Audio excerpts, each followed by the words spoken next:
Je profite d'une nouvelle journée pour vous parler de la vie simple. De cette idée qui semble absurde quand on la prononce à voix haute, mais qui pourrait bien être la décision la plus intelligente que vous puissiez prendre. Il y a un homme qui a vécu il y a plus de 150 ans et qui a compris cela d'une manière que la plupart des gens ne saisissent toujours pas aujourd'hui. Il s'appelait Henry David Thoreau, et en 1845, il a fait quelque chose que tout le monde trouvait insensé. Il est parti vivre dans une simple cabane près d'un lac avec presque rien, juste pour découvrir ce qui était véritablement essentiel pour bien vivre. Et attention, il ne fuyait pas parce qu'il avait échoué dans la vie, il n'était pas en colère contre le monde. Il testait une hypothèse. Le fait d'avoir moins apporte-t-il plus de liberté que le fait d'avoir plus? La réponse qu'il a trouvée devrait changer tout ce que nous pensons du bonheur et de la réussite. Parce que la vérité, c'est que nous passons notre vie entière à accumuler des choses dont nous n'avons pas besoin, à poursuivre des objectifs que nous n'avons pas vraiment choisis, à prouver notre valeur à des gens que nous connaissons à peine. Et au milieu de toute cette agitation, nous oublions de nous poser la question la plus fondamentale. Pourquoi est-ce que je fais tout cela au juste? Pourquoi est-ce que je cours si vite? Où est-ce que je vais? Et surtout, qui a décidé que c'était là que je devais aller? Mais avant de plonger dans ce que Thoreau a découvert, je dois vous parler de l'endroit où vous vous trouvez en ce moment même. De ce piège dans lequel nous sommes tous coincés sans même nous en rendre compte. La vie moderne a une façon très subtile d'aspirer votre attention, votre temps, votre énergie, et de vous faire croire que tout cela est normal. Que tout le monde vit comme ça, donc ça doit être la bonne façon de faire. Réfléchissez avec moi. Vous vous réveillez le matin, et quelle est la première chose que vous faites? Vous attrapez votre téléphone. Avant même de sentir votre propre corps se réveiller, vous absorbez déjà des notifications, des messages, des courriels, les problèmes des autres. Votre esprit n'est même pas encore tout à fait éveillé, qu'il est déjà bombardé par des dizaines d'exigences extérieures. Et cela semble si normal, si automatique, que nous ne le remettons même plus en question. Mais est-ce vraiment normal? Est-ce que se réveiller et plonger immédiatement dans les problèmes des autres est sain? Est-ce que cela vous sert ou est-ce vous qui le servez? Pendant le petit déjeuner, si vous avez seulement le temps d'en prendre un, vous planifiez déjà toute votre journée, vous répétez des conversations qui n'ont pas encore eu lieu, vous résolvez des problèmes qui n'existent peu, être même pas, angoissé par des réunions qui n'auront lieu que dans plusieurs heures. Votre esprit ne peut pas rester calme, ne peut pas simplement être là, à savourer le café, à écouter les bruits du matin. Il court déjà vers l'avenir, essayant de contrôler des choses qui n'existent pas encore. Et pour faire une analogie simple, c'est comme essayer de retenir de l'eau avec les mains ouvertes. Plus vous essayez de contrôler ce qui ne s'est pas encore produit, plus cela vous glisse entre les doigts, et plus vous créez de l'anxiété. Dans les embouteillages, vous consommez encore plus d'informations, des podcasts, de la musique, les informations, n'importe quoi pour remplir cet espace qui pourrait être fait de silence, de contemplation. Mais le silence nous terrifie, parce qu'il amène des questions inconfortables, des pensées que nous avons évitées au travail. Puis c'est l'avalanche. Les courriels qui ne s'arrêtent jamais. Les réunions qui auraient pu être de simples messages. Les demandes qui semblent toujours urgentes, mais dont vous ne savez même pas si elles sont vraiment importantes. Et vous êtes coincé dans ce cycle, toujours occupé, mais sans jamais savoir si vous faites ce qui compte vraiment. Et le soir, quand vous rentrez chez vous épuisé, même se détendre est devenu un travail cognitif, car maintenant il faut choisir parmi des milliers de séries, des dizaines de plateformes, des options infinies. Vous faites défiler le menu, vous passez en revue les options, vous passez 20 minutes à décider ce que vous allez regarder. Et quand vous choisissez enfin quelque chose, il vous reste ce sentiment que vous devriez être regardé autre chose, que vous perdez votre temps, qu'il y a toujours quelque chose de mieux que vous êtes en train de rater. Alors qu'au fond, tout ce que vous vouliez vraiment, c'était simplement vous reposer. Mais même cela s'est transformé en une autre tâche, une autre décision, une autre source d'angoisse. Et au milieu de tout cela, à quand remonte la dernière fois où vous vous êtes arrêté pour ressentir véritablement que vous êtes en vie? Quand avez-vous éprouvé cette sensation rare d'être simplement présent, sans courir après quoi que ce soit et sans fuir quoi que ce soit? La vérité, c'est que nous vivons en pilote automatique. Se lever, travailler, consommer, dormir, et on recommence. Et il y a une part de nous qui sait que quelque chose ne tourne pas rond, qui ressent un vide étrange même lorsque nous obtenons tout ce qui est censé nous rendre heureux. Mais nous ignorons ce sentiment parce que tout le monde autour de nous fait la même chose. Donc ça doit être normal, ça doit être la vie, tout simplement. Mais est-ce le cas? Est-ce que le fait que tout le monde soit coincé dans le même piège rend ce piège moins réel? Thoreau a regardé les gens autour de lui en 1845 et a vu exactement cela.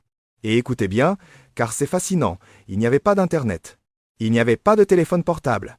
Il n'y avait rien de tout ce que nous utilisons comme excuse aujourd'hui. Mais le piège fondamental était déjà là. Des gens qui fonctionnaient en travaillant toujours plus pour acheter des choses de plus en plus inutiles. Il a observé des hommes épuisés, coincés dans des emplois qu'ils détestaient, entretenant d'énormes maisons qui n'avaient pas besoin d'être aussi grandes, accumulant des objets qui ne faisaient que générer plus de travail. Et voici le point essentiel, si ce piège existait déjà il y a 150 ans sans la technologie moderne, alors le problème n'est peu. Être pas le téléphone portable ou les écrans. C'est peu. Être quelque chose de plus profond dans la façon dont nous organisons notre vie, dans la façon dont nous définissons la réussite, dans la façon dont nous mesurons la valeur des choses. Et il a eu le courage de poser une question simple mais révolutionnaire.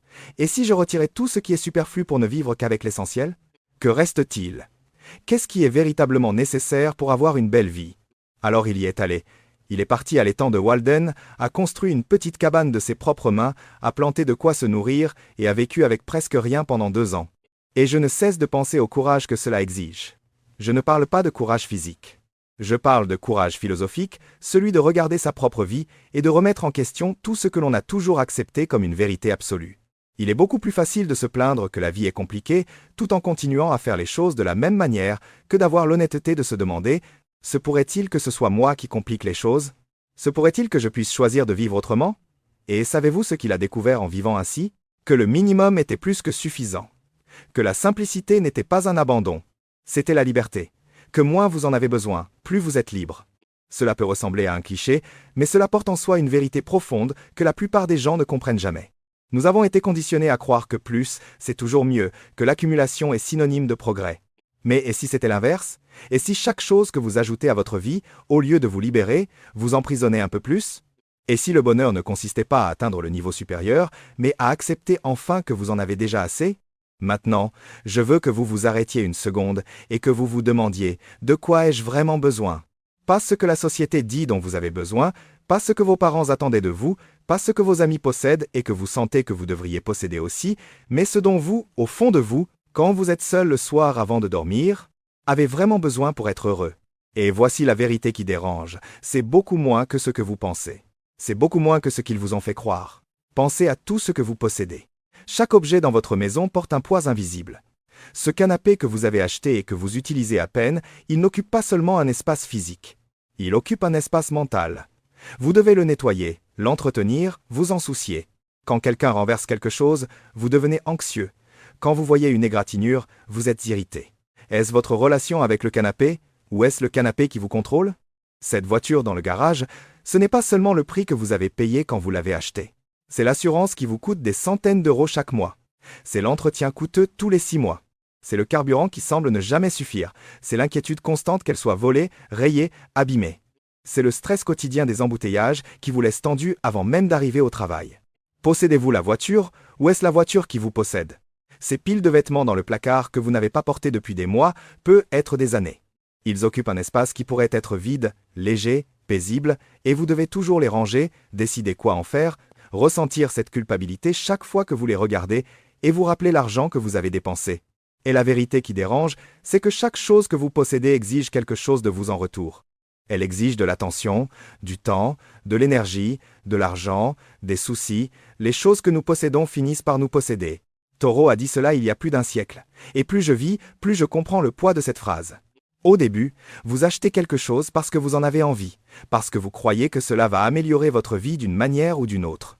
Il y a ce moment de plaisir dans l'acquisition, cette satisfaction passagère d'avoir obtenu quelque chose de nouveau. Mais ensuite, sans même remarquer la transition, vous en devenez le serviteur. La grande maison exige un nettoyage constant qui prend tout votre week-end. La voiture exige un entretien qui consomme votre temps et votre argent. Les vêtements exigent un rangement que vous remettez toujours à plus tard. Les appareils électroniques exigent des mises à jour, des réparations, des remplacements lorsqu'ils deviennent obsolètes. Et soudain, vous n'avez plus vraiment de temps libre. Vous avez seulement le temps d'entretenir le gigantesque inventaire que vous avez accumulé. Vous n'êtes plus le maître de votre vie. Vous êtes devenu le gérant d'un magasin d'objets que vous avez vous-même acheté. Et voici une façon de voir les choses qui a changé ma perspective. Le coût réel de quoi que ce soit n'est pas le prix en argent que vous payez. C'est le temps de vie que vous échangez pour l'obtenir. Thoreau avait cette compréhension profonde de la vie. Il mesurait tout en heures d'existence. Avant d'acheter quelque chose, il faisait un calcul simple mais révélateur. Combien d'heures dois-je travailler pour gagner assez d'argent pour acheter cela? Et puis venait la question cruciale. Est-ce que cela vaut la peine d'échanger ces heures précises de mon unique existence contre cet objet? Quand vous faites ce calcul honnêtement, sans vous mentir, la réponse la plupart du temps est non, cela n'en vaut pas la peine. Réfléchissez-y avec moi. Vous travaillez 8, peu, Être 9 heures par jour, 5 ou 6 jours par semaine pour gagner de quoi payer un appartement dont vous profitez à peine, parce que vous passez le plus clair de votre temps à travailler pour le payer. Vous quittez la maison à 7 heures du matin, vous rentrez à 20 heures, et l'appartement que vous travaillez si dur pour avoir est devenu, au fond, juste un endroit pour dormir. C'est un cercle vicieux et absurde quand on s'arrête pour le regarder de l'extérieur.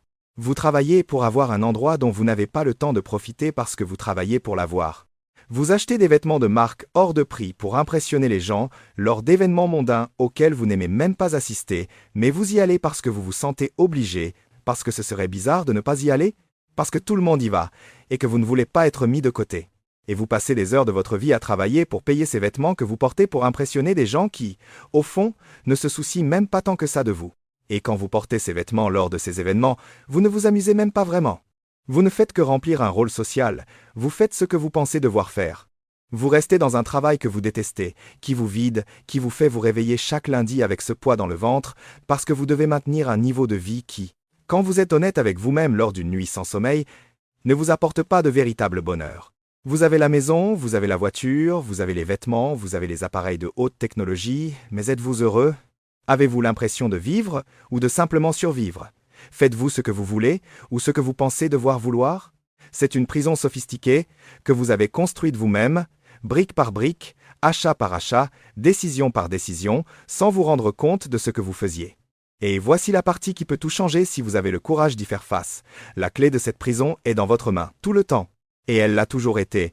Il vous faut juste le courage de l'utiliser, d'ouvrir la porte et de partir. Même si les gens vous regardent de travers, même s'ils jugent, même s'ils ne comprennent pas, car à la fin de la journée, c'est votre vie, pas la leur. C'est votre temps qui passe, pas le leur. Et il y a un autre aspect à cela, encore plus subtil, mais tout aussi important. Nous vivons dans une culture de choix excessif, et cela est épuisant d'une manière que nous ne remarquons pas toujours. Avez-vous remarqué à quel point il est fatigant de décider de quoi que ce soit de nos jours? Vous ouvrez une plateforme de films pour vous détendre après une journée fatigante, et il vous faut 20 ou 30 minutes rien que pour choisir quoi regarder. Vous continuez à faire défiler les options, à lire les résumés, à regarder les bandes annonces, à changer d'avis.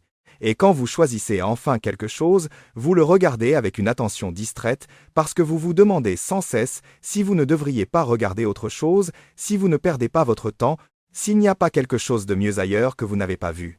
Vous allez au supermarché pour acheter un simple café et il y a 30 marques différentes dans le rayon. Café en grains, café moulu, café soluble, torréfaction légère, torréfaction moyenne, torréfaction intense, bio, traditionnel, spécial, origine pure, assemblage. Comment peut-on se décider parmi tout cela? Comment savoir quel est le bon choix? Et vous restez là, bloqué, à dépenser une énergie mentale précieuse pour une décision qui devrait être simple. Vous voulez acheter une chemise et vous découvrez qu'il y a des milliers de modèles disponibles en ligne, des centaines de couleurs, des dizaines de styles, diverses marques. Vous passez des heures à chercher, à comparer les prix, à lire les avis, et à la fin, vous n'êtes toujours pas sûr d'avoir fait le bon choix. Vous vous demandez si vous n'auriez pas dû chercher davantage. Les psychologues ont étudié ce phénomène et lui ont donné un nom, le paradoxe du choix. La découverte contre-intuitive, c'est que plus vous avez d'options, plus il est difficile de se décider et moins vous êtes satisfait de ce que vous avez choisi. Il semblerait que ce doive être le contraire, que plus d'options devraient apporter plus de liberté et de satisfaction. Mais ce n'est pas comme ça que cela fonctionne. Plus d'options signifie plus d'anxiété à l'idée de faire le mauvais choix, plus de regrets par la suite, plus le sentiment qu'il y a toujours quelque chose de meilleur que vous avez manqué. Thoreau avait compris cela il y a plus d'un siècle, bien avant toute étude officielle. Il a réalisé que l'excès d'options ne libère pas, il paralyse. Alors, il a fait quelque chose de radical. Il a réduit ses choix au minimum absolu. Quelques vêtements simples et fonctionnels qui convenaient à toutes les occasions. Quelques affaires de base qui étaient véritablement utiles, quelques obligations sociales qui avaient réellement du sens pour lui. Quelques engagements qui ne vidaient pas son énergie sans apporter de valeur réelle. Et savez-vous ce qui s'est passé lorsqu'il a fait cela? Son esprit est devenu libre. Véritablement libre. Pas cette liberté que vend la publicité. Libre de penser profondément aux questions qui comptaient. Libre de créer, d'écrire, d'observer. Libre d'être simplement présent, sans que l'esprit ne saute constamment vers la prochaine décision, la prochaine inquiétude, le prochain problème. Il ne dépensait pas d'énergie mentale à décider quoi porter le matin ou à planifier ce qu'il allait manger pour le dîner. Ses décisions étaient automatiques, simples, rapides, et cela libérait un espace cognitif incroyable pour ce qui avait vraiment de la valeur. Quand on simplifie vraiment, on ne perd rien d'important. On gagne de l'espace, de l'espace mental pour laisser émerger la créativité, de l'espace émotionnel pour assimiler ce que l'on ressent, de l'espace temporel pour faire ce que l'on aime, de l'espace pour simplement être sans avoir à faire, à produire ou à consommer. La simplicité ne vous limite pas, contrairement à ce que la société veut vous faire croire. Elle vous libère des chaînes invisibles que vous portez sans vous en rendre compte. Mais nous vivons plongés dans une culture qui vend obstinément une autre histoire. On nous dit dès l'enfance que le bonheur se trouve toujours au niveau supérieur. Dans le prochain salaire qui vous donnera de la sécurité, dans la prochaine voiture qui vous donnera un statut, dans la prochaine maison qui vous donnera du confort, dans la prochaine réussite qui vous donnera de la satisfaction. C'est une illusion qui ne finit jamais, parce que la ligne d'arrivée se déplace chaque fois que vous pensez l'avoir franchie. Parce que peu importe tout ce que vous possédez, il y aura toujours plus à avoir. Il y aura toujours quelqu'un avec plus d'argent, plus de statut, plus de reconnaissance, plus d'abonnés, plus de tout. Et vous courez après tout cela, de plus en plus épuisé, de plus en plus anxieux, en pensant que lorsque vous atteindrez enfin ce niveau précis, lorsque vous obtiendrez cette chose qui vous manque, vous vous sentirez enfin complet, épanoui, en paix. Mais ce moment n'arrive jamais vraiment. Vous atteignez l'objectif que vous avez poursuivi si ardemment, vous éprouvez quelques jours ou quelques semaines de satisfaction superficielle, et puis le sentiment d'inachèvement revient. L'agitation revient, vous regardez vers le niveau suivant et la course recommence. C'est un tapis roulant qui accélère de plus en plus, et vous n'arrivez jamais nulle part. Taureau a vu ce schéma et a formulé une phrase qui est à la fois simple et dévastatrice. La plupart des hommes mènent une vie de désespoir tranquille. Ils sont piégés dans des routines qu'ils détestent, mais ils continuent parce qu'ils ne savent pas comment en sortir. Ils remplissent des rôles sociaux qu'ils n'ont jamais choisis consciemment, mais qui ont été imposés par les attentes familiales, les pressions sociales, les normes culturelles. Ils poursuivent des objectifs qui ne les satisfont pas vraiment, mais qui semblent être ce qu'ils devraient rechercher. Il y a un complément qui développe ce raisonnement dans le premier commentaire épinglé, en particulier sur la manière de rompre avec les schémas que la majorité des gens suivent. Et ils font tout cela par peur. Une peur profonde et paralysante de passer pour des ratés aux yeux des autres. La peur de décevoir des parents qui ont tant investi en eux, la peur de sortir du rang socialement accepté et d'être jugé, critiqué, exclu, la peur d'être laissé pour compte alors que tout le monde autour d'eux semble progresser, grandir, réussir. Mais vers quoi progresse-t-il? Dans quelle direction grandissent-ils? À quel jeu gagnent-ils exactement? Et écoutez, je sais que c'est difficile à entendre. Il est inconfortable de réaliser que l'on vit peu, être en pilote automatique, en suivant un scénario que l'on n'a pas choisi. Mais il y a une vérité scientifique dans tout cela qui ne peut être ignorée. Des études rigoureuses en psychologie montrent qu'au-delà d'un certain niveau de revenu annuel, plus d'argent n'apporte tout simplement pas plus de bonheur. Vous pouvez doubler, tripler votre salaire, et après quelques mois d'adaptation, vous serez exactement aussi satisfait que vous l'étiez auparavant. Parce que la satisfaction profonde ne vient pas du fait d'avoir plus de biens matériels, plus de statut social, plus de reconnaissance extérieure.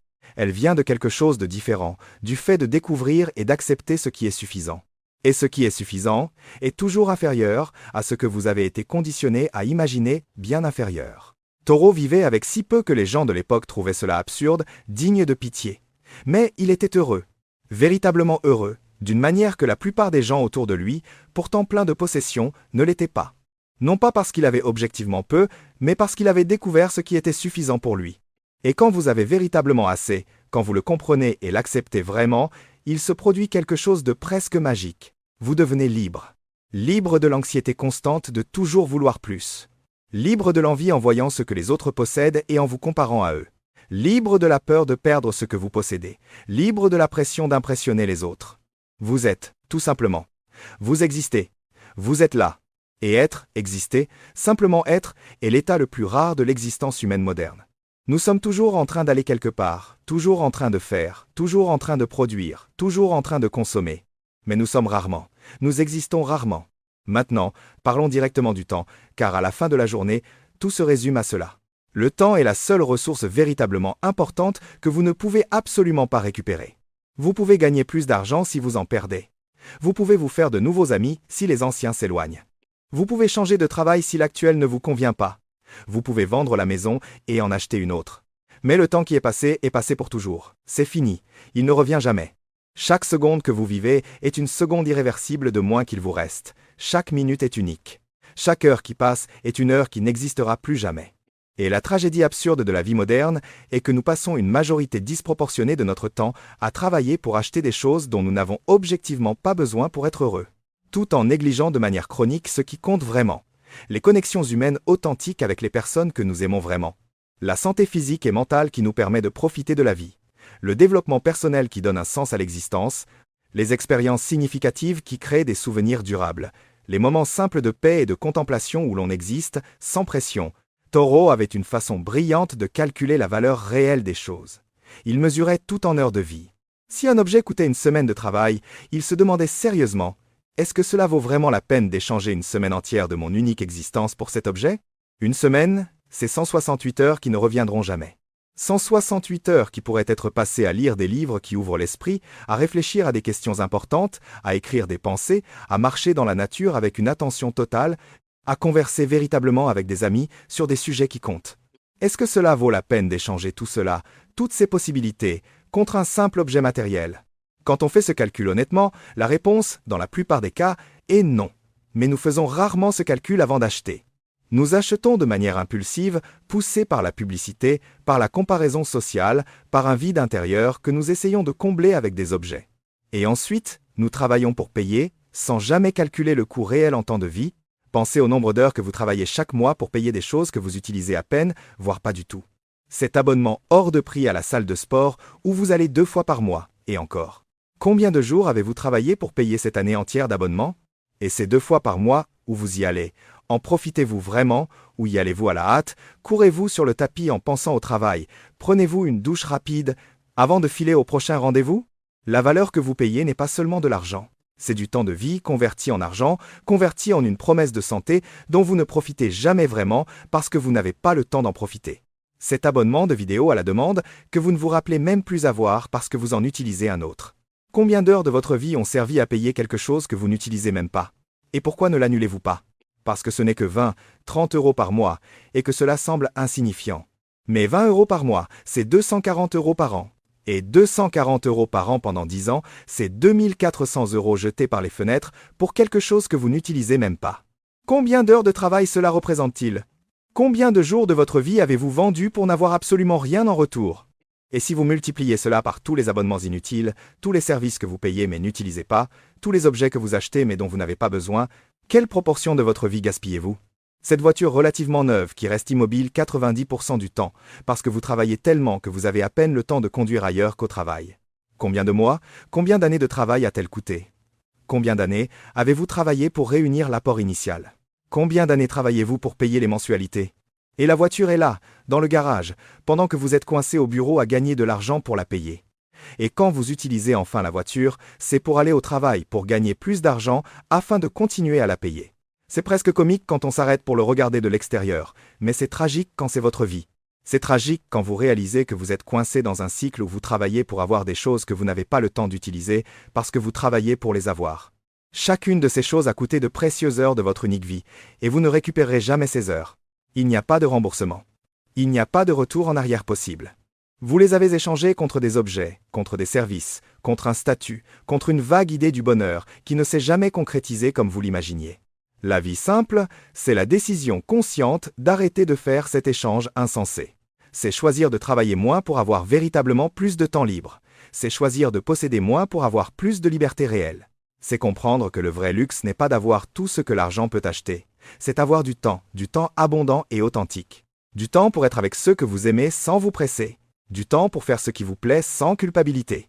Du temps pour ne rien faire et être en paix avec cela. Du temps pour simplement exister sans la pression constante de produire, consommer, accumuler, prouver. Mais la société ne veut pas que vous compreniez cela. Pensez-y un instant. Si tout le monde se réveillait demain en réalisant qu'il a déjà assez, qu'il n'a pas besoin du prochain modèle de téléphone, de la prochaine voiture, du prochain vêtement, de la prochaine maison plus grande, qu'arriverait-il à l'économie? Aux entreprises qui font des milliards de bénéfices en vendant des choses dont personne n'a vraiment besoin, à tout ce système qui se nourrit de votre insatisfaction perpétuelle, il s'effondrerait. C'est pourquoi il existe toute une industrie dédiée à vous faire sentir inadéquat, incomplet, insuffisant. Le système a besoin que vous croyiez que vous avez besoin du prochain modèle même si le vôtre fonctionne parfaitement. Que vous devez changer de voiture même si la vôtre roule très bien. Que vous devez acheter de nouveaux vêtements même si votre placard est plein. Et comment vous font-ils croire cela? Grâce à une publicité sophistiquée qui étudie la psychologie humaine, qui comprend profondément vos peurs les plus primitives, vos insécurités les plus profondes, vos désirs les plus cachés. Les entreprises investissent des fortunes dans la recherche sur le comportement humain, sur les déclencheurs émotionnels, sur la façon de vous faire ressentir le besoin d'une chose dont vous n'aviez pas besoin 5 minutes plus tôt. Elle dépense des milliards chaque année dans des campagnes méticuleusement conçues pour vous convaincre que vous n'êtes pas à la hauteur telle que vous êtes, que votre maison actuelle n'est pas assez bien, que votre corps naturel n'est pas assez beau, que votre vie normale n'est pas assez intéressante, que votre voiture est trop vieille, que vos vêtements sont démodés, que vous prenez du retard pendant que tous les autres avancent. Ils vendent de l'aspiration.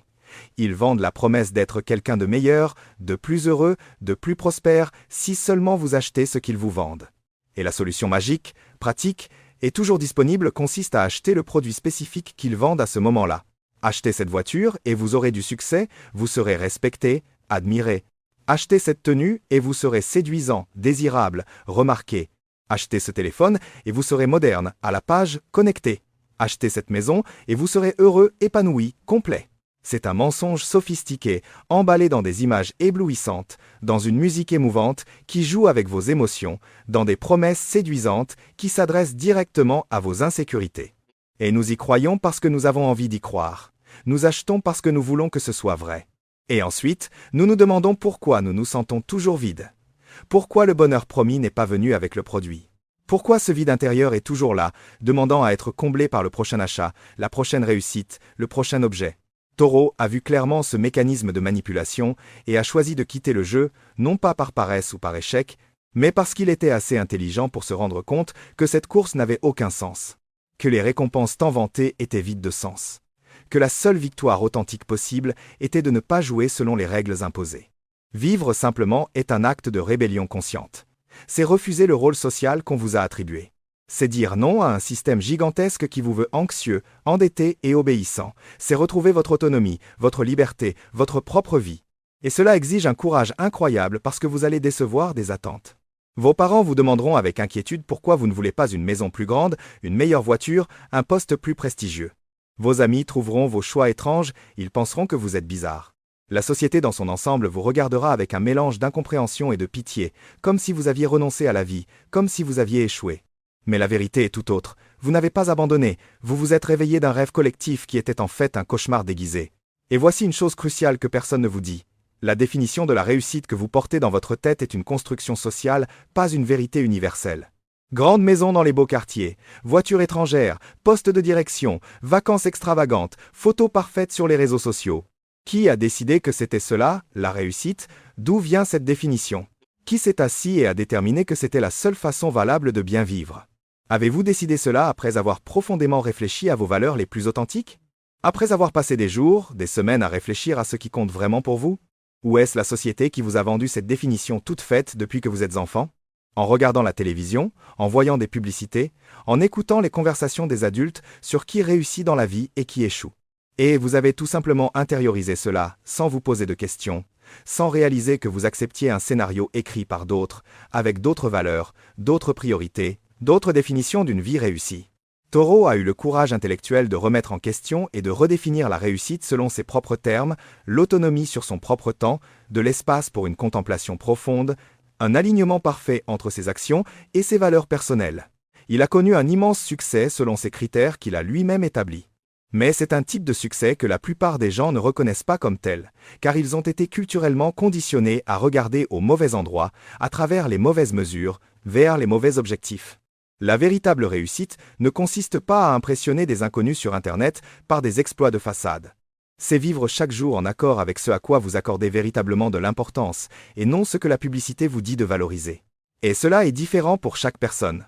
Chacun a une combinaison unique de valeurs, d'intérêts, de définition d'une belle vie. Mais la société de consommation ne veut pas que vous découvriez votre propre définition. Elle veut que vous acceptiez le scénario tout fait. L'école, les études, le travail, le mariage, les enfants, la maison, la voiture, la retraite, la mort. Et si vous osez sortir de cette chaîne de production humaine, si vous remettez en question l'une de ces étapes, vous êtes traité comme quelqu'un d'anormal, de problématique. Taureau a été sévèrement critiqué. On disait qu'il gâchait son potentiel, que quelqu'un avec son éducation et son intelligence pourrait devenir quelqu'un d'important. Mais il était déjà important. Il était lui-même. Et il avait assez de courage pour se moquer de ce que les gens, qui ne comprenaient pas ses valeurs, pensaient de ses choix. C'est exactement le courage que la vie simple exige, le courage de décevoir. Vos parents pourraient sincèrement ne pas comprendre pourquoi vous ne voulez pas du poste de cadre bien payé qu'ils ont prévu pour vous depuis l'enfance. Vos amis pourraient s'éloigner parce que vous ne correspondez plus à leur mode de vie, votre famille pourrait remettre en question vos décisions. Et vous devez y être préparé émotionnellement, car vivre véritablement, c'est vivre selon vos propres définitions. Et cela décevra ceux qui s'attendaient à ce que vous viviez selon les définitions qui sont les leurs. Mais il y a quelque chose de profondément libérateur dans le fait de décevoir les attentes des autres et d'y survivre. Quand vous arrêtez d'essayer de plaire à tout le monde, quand vous arrêtez de tordre votre vie pour correspondre aux attentes des autres, vous commencez enfin à vous plaire à vous-même. Et ce n'est pas de l'égoïsme, comme on vous en accusera, c'est de la maturité.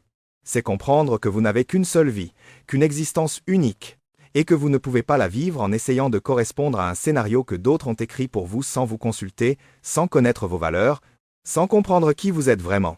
Et croyez-moi, vivre simplement, ce n'est pas seulement posséder moins d'objets physiques, c'est quelque chose de beaucoup plus profond et transformateur. C'est retirer des couches et des couches de fausses identités construites jusqu'à atteindre le cœur authentique de qui vous êtes vraiment, sous tous les masques sociaux que vous avez accumulés au fil des ans.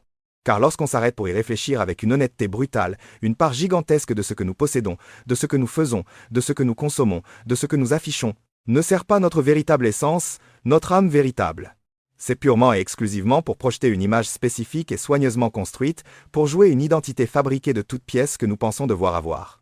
Pour impressionner des observateurs extérieurs qui, en fait, ne nous connaissent pas vraiment, qui ne savent pas qui nous sommes quand nous sommes seuls chez nous, sans public pour nous regarder, sans caméra allumée, sans aucune attente projetée sur nous.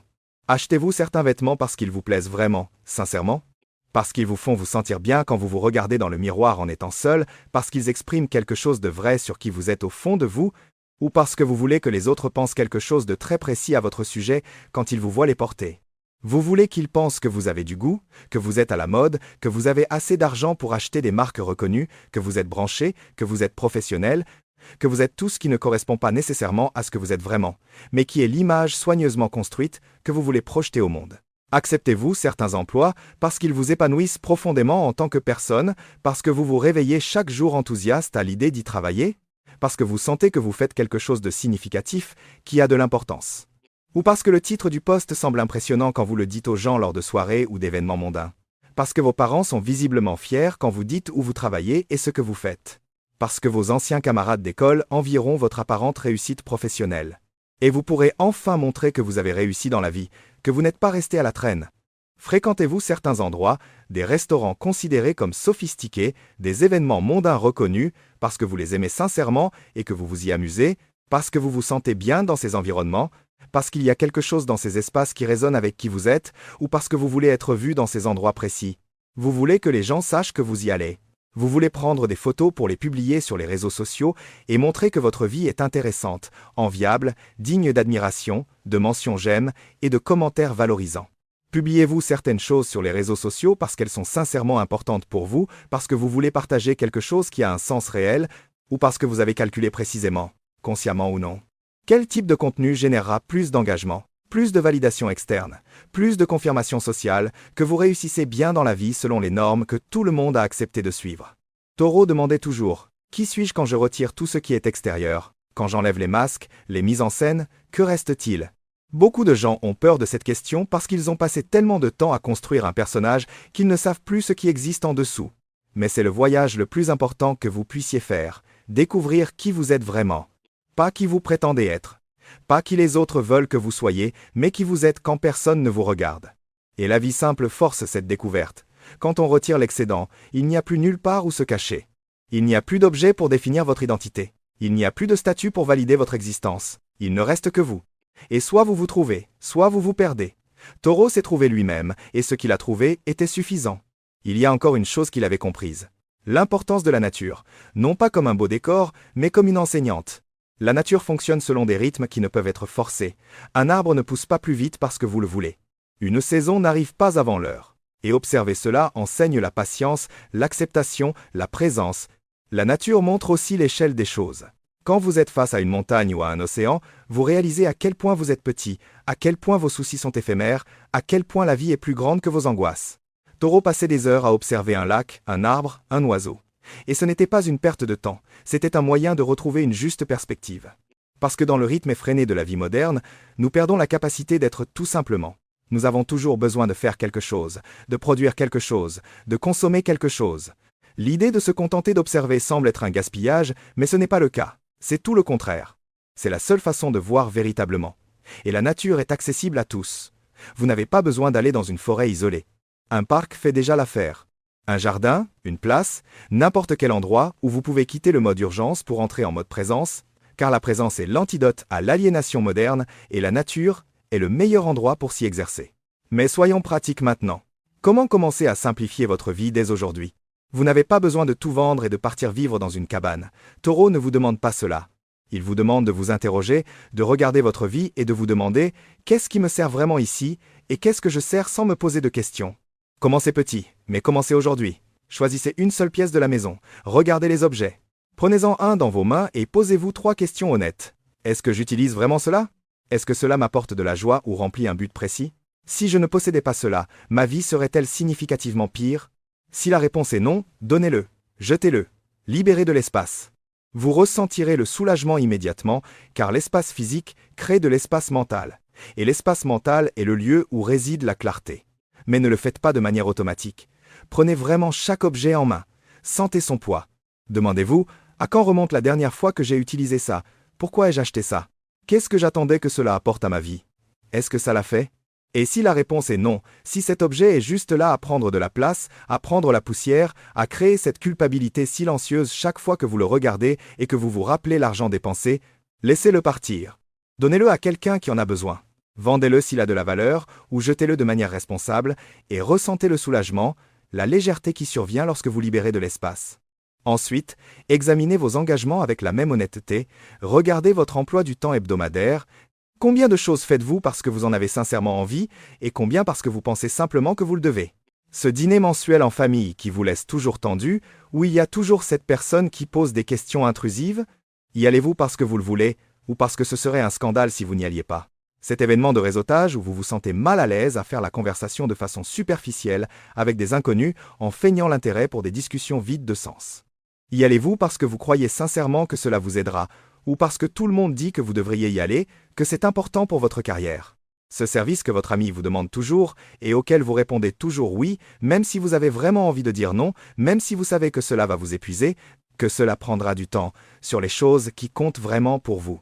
Dites-vous oui parce que vous voulez aider? Ou parce que vous avez peur de paraître égoïste, de perdre cette amitié, d'être jugé? Commencez dès aujourd'hui à vous entraîner à dire non à ce qui ne vous sert pas véritablement, pas avec agressivité. Vous n'avez pas besoin d'être impoli, mais avec une fermeté calme et respectueuse. Un simple « je ne pourrai pas y arriver cette fois-ci » suffit. Vous ne devez pas d'explications détaillées, ni de justifications compliquées. Votre temps est à vous. C'est la seule ressource qui soit véritablement à vous. Vous ne devez d'excuses à personne pour le protéger. Annulez un abonnement que vous payez mais que vous n'utilisez pas. Cela peut sembler peu, mais commencez par un seul. Cette salle de sport que vous payez chaque mois, mais où vous allez 2 fois, et encore. Cette plateforme de streaming dont vous avez oublié l'existence parce que vous en utilisez une autre. Cette application payante qui semblait être une excellente idée au moment de l'inscription, mais que vous n'utilisez jamais vraiment. Annulez-en un aujourd'hui et ressentez le soulagement d'avoir un souci de moins, un prélèvement de moins qui vide silencieusement votre compte chaque mois. Et plus important que l'argent que vous économiserez, ressentez la sensation de reprendre le contrôle, de faire des choix conscients au lieu de tout laisser en pilote automatique. Supprimez les applications qui ne servent qu'à vous distraire. Ce jeu que vous ouvrez sans y penser chaque fois que vous avez 1 minute de libre. Ce réseau social que vous faites défiler à l'infini, même sans avoir rien de précis à regarder. Cette application d'actualité qui vous bombarde d'informations qui ne font que vous angoisser sans que vous puissiez y changer quoi que ce soit. Supprimez-les. Ce sera inconfortable les premiers jours. Vous ressentirez ce désir automatique d'ouvrir l'application. Vous attraperez votre téléphone sans réfléchir et chercherez l'icône qui n'est plus là, mais cet inconfort est une bonne chose. C'est le signe que vous étiez dépendant et que vous commencez à guérir. Pour vous libérer, instaurez un jour de jeûne numérique par semaine. Choisissez un jour. Ça peut être le samedi. Ça peut être le dimanche. Et ce jour-là, pas de téléphone, pas d'ordinateur, pas de tablette, pas de télévision, aucun écran, juste vous et le monde physique réel qui vous entoure. Discutez véritablement avec les gens sans avoir la moitié de votre attention fixée sur votre téléphone. Lisez un vrai livre en papier. Marchez en prêtant attention à ce que vous voyez. Cuisinez quelque chose sans suivre une recette sur votre téléphone. Cela vous semblera étrange au début. Vous vous sentirez déconnecté du monde, mais peu à peu, vous réaliserez que vous n'avez jamais été aussi connecté à ce qui compte vraiment. Pratiquez l'exercice de Taureau. Avant d'acheter quoi que ce soit de non essentiel, calculez combien d'heures de travail cela vous coûtera. Divisez le prix par votre salaire horaire et demandez-vous honnêtement, est-ce que cela vaut la peine d'échanger ces heures de ma vie contre cela? Presque toujours, ça n'en vaut pas la peine. Et vous n'économiserez pas seulement de l'argent, mais quelque chose d'infiniment plus précieux, de la vraie vie vécue. Et enfin, réservez-vous 15 minutes chaque jour pour un silence total. Pas de musique de fond, pas de podcast éducatif, pas de livre audio, aucun stimulus extérieur d'aucune sorte. Juste vous, votre respiration naturelle et le moment présent tel qu'il est. Asseyez-vous dans un endroit calme. Fermez les yeux si cela vous aide. Et observez simplement votre respiration qui entre et qui sort. N'essayez pas de la contrôler, n'essayez pas de le faire d'une manière spécifique, contentez-vous d'observer. Au début, et je vous garantis que cela arrivera, votre esprit va crier, il va protester, il va vous bombarder de pensées aléatoires, d'angoisses refoulées, de listes interminables, de tâches en attente, d'inquiétudes sur l'avenir, de regrets sur le passé. Ce sera inconfortable, voire irritant. Vous aurez envie d'arrêter, d'attraper votre téléphone, d'allumer la télévision, de faire n'importe quoi pour fuir ce silence inconfortable. Mais ne le faites pas. Restez assis. Continuez à observer la respiration. Restez présent même quand l'esprit hurle. Parce que c'est exactement dans ce silence inconfortable, dans ce vide apparent que la plupart des gens passent leur vie entière à éviter, que vous finissez par vous trouver véritablement. C'est dans cette pause que la clarté finit par apparaître. C'est là, quand vous arrêtez de courir et que vous êtes, tout simplement. Que vous vous rappelez ce que signifie être véritablement en vie, pas seulement fonctionner en pilote automatique, mais être authentiquement conscient de votre propre existence. Et peu à peu, avec une pratique quotidienne, ce silence qui était inconfortable commence à devenir un refuge. Il commence à devenir le moment de la journée que vous appréciez le plus. La simplicité n'est pas une destination finale à atteindre, c'est une pratique quotidienne et continue. Chaque choix conscient, chaque nom prononcé avec courage, chaque objet dont on se détache, chaque moment de présence totale. C'est ainsi que l'on construit et que l'on maintient une vie simple. Et une vie simple est une vie libre. Libre de l'anxiété chronique, libre de la comparaison destructrice, libre de cette course insensée. Vous n'aurez pas plus d'argent accumulé, mais vous aurez plus de temps libre. Vous n'aurez pas plus de statut social, mais vous aurez plus de paix intérieure. Vous n'impressionnerez pas plus de monde, mais vous vous respecterez davantage. Et à la fin, quand vous regarderez en arrière, vous ne regretterez pas les choses que vous n'avez pas achetées. Vous regretterez le temps que vous avez perdu à acheter des choses qui n'avaient aucune importance. Vous ne regretterez pas les soirées vides de sens auxquelles vous n'avez pas assisté. Vous regretterez les nuits que vous avez passées épuisées lors d'événements superficiels, au lieu d'être avec ceux que vous aimiez. Vous ne regretterez pas d'avoir eu moins. Vous regretterez de ne pas avoir vécu plus. Taureau n'a vécu que 44 ans. Mais il a vécu plus que la plupart de ceux qui atteignent 80 ou 90 ans, parce qu'il a véritablement vécu sans masque, sans rôle à jouer, sans excuses. Il a fait le choix le plus intelligent que quiconque puisse faire. Il a choisi de vivre avec une authenticité totale. Et ce choix s'offre à vous maintenant. Pas demain quand les conditions seront parfaites. Pas quand vous aurez plus d'argent. Pas quand vous serez à la retraite. Maintenant. Parce que maintenant est tout ce que vous possédez vraiment. Et une vie simple est la manière la plus intelligente d'honorer ce présent unique. Si ce discours vous a fait réfléchir, s'il a planté une graine de changement, abonnez-vous à la chaîne. Cliquez sur le bouton j'aime. On se retrouve dans la prochaine vidéo.